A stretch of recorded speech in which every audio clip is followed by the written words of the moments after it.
Hello, bridge lovers. Nice to see you again. I hope you did well against me and maybe you can learn something from this video. I just want to share that I'm still in Madeira for the Bridge Festival.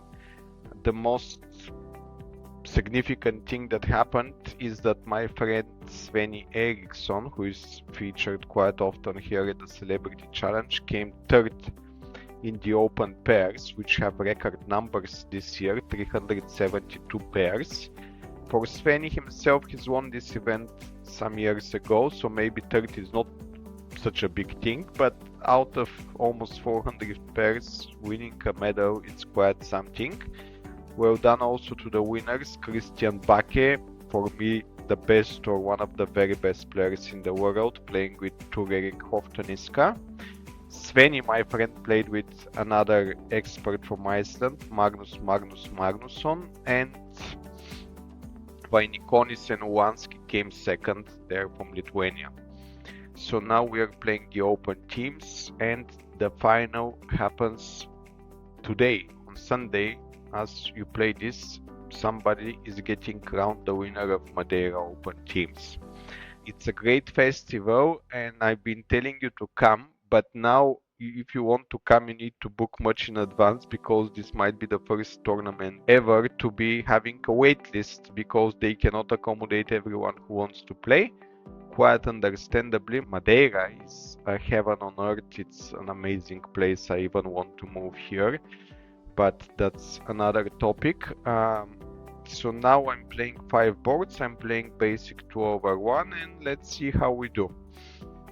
So board 1, partner opens 1 heart. I can just bid and I will bid 2 hearts, but I want to say how many experts play, because I know in the beginning teachers teach 6 to 9, support your partner, blah blah blah, which is quite right and universal.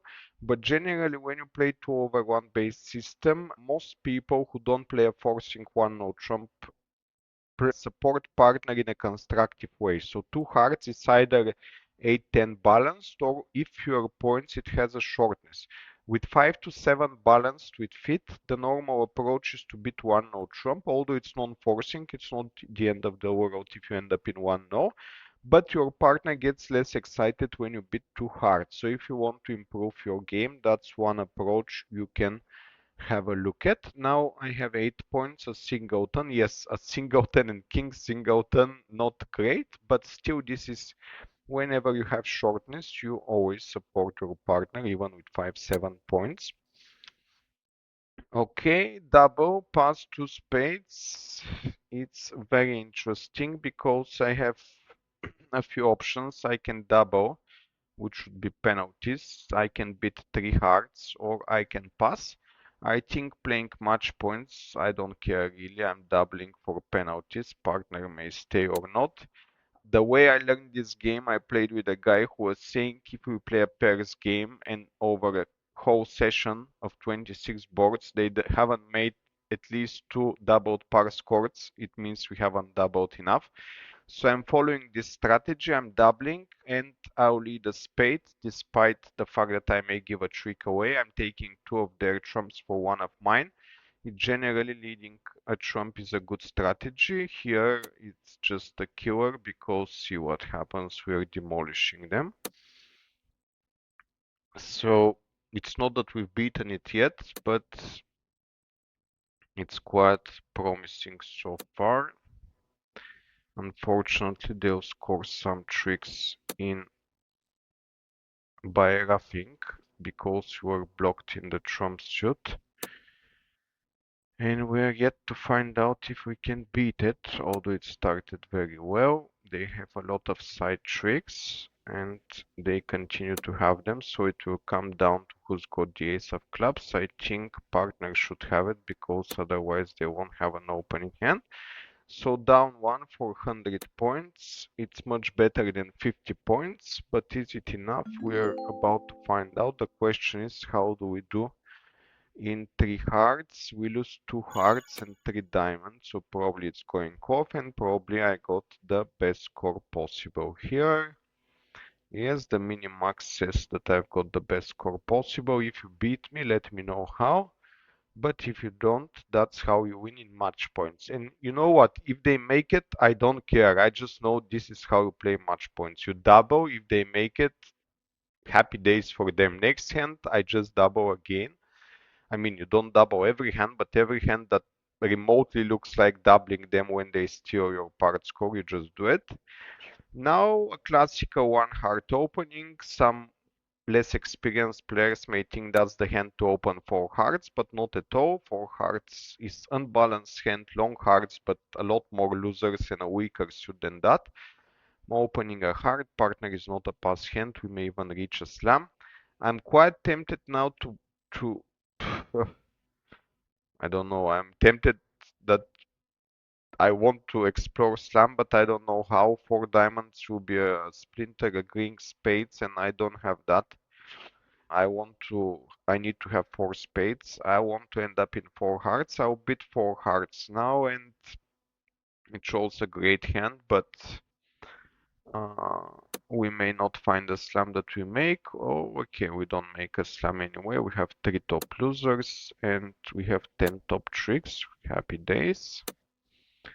So that might be a boring hand. Let's see. Oh, they missed here. Are they trying to promote something? So I had 7, can trumps b5 new, very hard. Can they rough a spade more easily, but I'm going for this and I'm claiming because I draw the trumps, I discard the club. They misdefended obviously, I don't know why they did that, but I'm just happy to collect. If they didn't misplay against you, and if you're about to file a report, oh, Leah didn't play like that against the celebrity of the day. If you play a different system, sometimes Leah play differently. We've said that hundreds of times, so do you keep reporting it? And it's not ideal, but that's also what happens in life. People don't do the same thing, and if you lose this time, next time you win. But I know that you report only when you lose, so I'm sorry for you. Okay, I have 16 count, typical second zone opening bid. I should bid 3 diamonds. I don't have a more sophisticated bid, showing 15 to 17. 3 hearts is forcing, and it really pumps me up. I want to even show a control. This is just a stopper, that's normal. So when you haven't discovered, these are classical laws, not laws, but the way it is, you haven't discovered yet fit in the majors, so you're showing stoppers, and Q bidding starts from the 4th level. If you show fit in a major, normally 3 no trump is ruled out, so 3 spades would be a control in spades over hearts. But now I haven't directly supported hearts, so I'll have to bid 4 clubs, which hopefully, yes, fit in hearts, slam try, control, wonderful. I have a wonderful hand. Partner is not excited. They were just game fours, so we end up in 4 hearts. Okay, I'm not sure partner did the right thing. There are many situations where slam will be wonderful here. If I had just the ace of spades instead of king queen, we must totally be in slam. Partner didn't think so. I don't know why, but if you want to report partner being inambitious, you're welcome to. If partner was more ambitious, we would probably end up in 5 hearts due to the lack of 2 key cards, ace of spades, king of hearts. But anyway, let's see what we do here. We're in 4 hearts and we play pairs. The best chance here, if you study suit combinations, is to play low to the queen, because that wins if hearts are 2-2 or there is singleton jack in Leah West. It will drop under the queen and then we can finesse again. I have some club losers, but I can throw one of them on diamonds and one of them on spades later on when I set them up. And as we're going to play hard to the queen, we would normally play low, but as Zia says, sometimes people are a bit rusty, a bit shaky, play your 10 if it doesn't matter, and sometimes they cover and they help you. Okay, they just did that. I need to be cautious with the entries here. So I won't rush with the diamond and the hard finesse. We said we can use the diamond to throw a club later. I'll just set up my spade now. And Oh, actually, I'm stupid because if the diamonds were coming, I can get rid of everything. But if they were not, I couldn't get rid of the club. Anyway, maybe you get a trick here. I should have spent a little bit more time. But anyway, well, we'll see what happens. I'm claiming now, but if diamonds are 3-2, I could have made 13 tricks, 6 hearts, 6 diamonds, and 2 clubs. Yeah, so that's my mistake. But if diamonds were 4-1, I would score more. Anyway, if you beat me, well done. You were good. But you see that Zia play actually helped amazingly. The 10. Maybe you played low and Leah played 4 and you played because you studied suit combinations, the queen, and you lost a hard trick. And then the spade. So maybe I beat those of you who did that. Suit combinations, there is a lot of interesting stuff online. It covers how do you play a single suit with the best chances to make the amount of tricks you want to make. Sometimes there is a different play to make 4 tricks or to make 5 tricks. It really depends. But if you want to get anywhere near winning a meaningful tournament, you should know suit combinations because they are really important. I personally studied them when I was a teenager, and since then I just know how to play most of them. But I haven't had any refreshers, so sometimes I need to work it out at the table. Okay, board 4. I have 5-5, good hand. Partner beats a jury, fit in spades, maximum pass hand. Is it possible to have a slam? Definitely, but it will be tricky. If partner has ace of clubs and king queen of spades, that's amazing, but then I'll still have heart issues. Partner is normally only 3 card support, which means I'll need heart finesse or roughing a heart. And as Bob Hammond says, if you need the perfect cards to make a slam, don't go for it because partner will get excited on lesser hands. So yes, slam might be there, but I need the perfect hand and I'm not going for that. So let's see what happens now. So you see I lose the diamond and I'm missing the queen of spades. So even if after exploring via key card, I would still need to to finesse spade or not beat slam because I miss a key card and a queen. Now what do we do? Not much. The plan is to take spade finesse one way or the other. I don't have any particular inclinations how, so I'll just play the normal way. I will finesse towards my longer holding. That way I can capture queen 9-4 in Lear East. But it's queen 9-4 in Lear West, which I couldn't capture anyway unless it was open cards. So I'll just concede the queen of spades and a diamond, and I make 11 tricks. So here it's often about the odds. It's not about how you feel, who's got the queen. If I have played the other way around, my chances to capture queen 4 were none, unless I play on open cards. But in Lear East, I could capture it. So odds are saying that's the way I should play. I'm claiming now, losing 1 diamond, so 11 tricks. I guess even if you finesse the spade the other way around, you're still losing a spade, which proves my point that finessing towards east is giving you extra chances when spades are 4-1. Okay, I'm getting another good hand here, 22 high card points. You wonder what to open, I'm sure you've wondered, and there is no recipe what to open because you cannot show your hand one way or another, you struggle. So I'll show the point count more accurately with opening to no trump. The value of the hand is great due to the major holdings, but the minor holdings, especially in club, a bit questionable. So upgrading to 2 clubs opener, I think it's a long shot. If you did that, I think it's a bit too much, but yeah. Now partner bids a Stayman, so I'm bidding 3 hearts.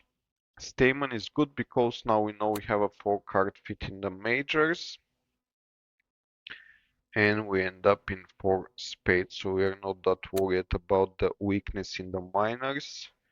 You see, they would cash 5 clubs at least and the ace of diamonds. And here we have 10 top tricks.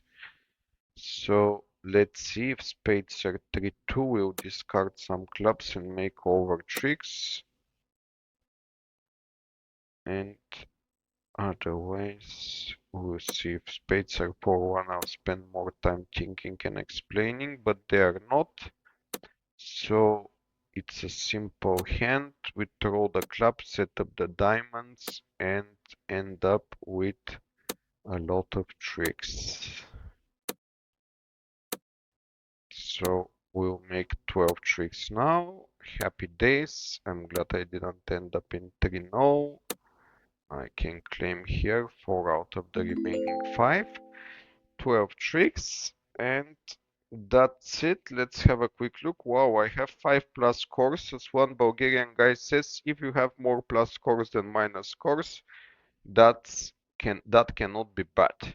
So on board 1, I got the mini max. Definitely tell me how did you do there, and I hope you learned something. Maybe it looked a bit casually the way I doubled them. I didn't think that much. I've just seen this so many times. You double and happens whatever happens, but the odds are with you. You win more often than not. On the second hand, it was a flat hand. I just have 3 losers, but they didn't take them, so I was able to make an over trick. On the next hand, board 3, I took the hard finesse, but I started with the 10. It's something I learned from the Zia once I played against him live event, and I felt in a contract and I was not sure could I do better, and he said, well, my partner is a bit rusty now, although he was a professional, haven't played for a while.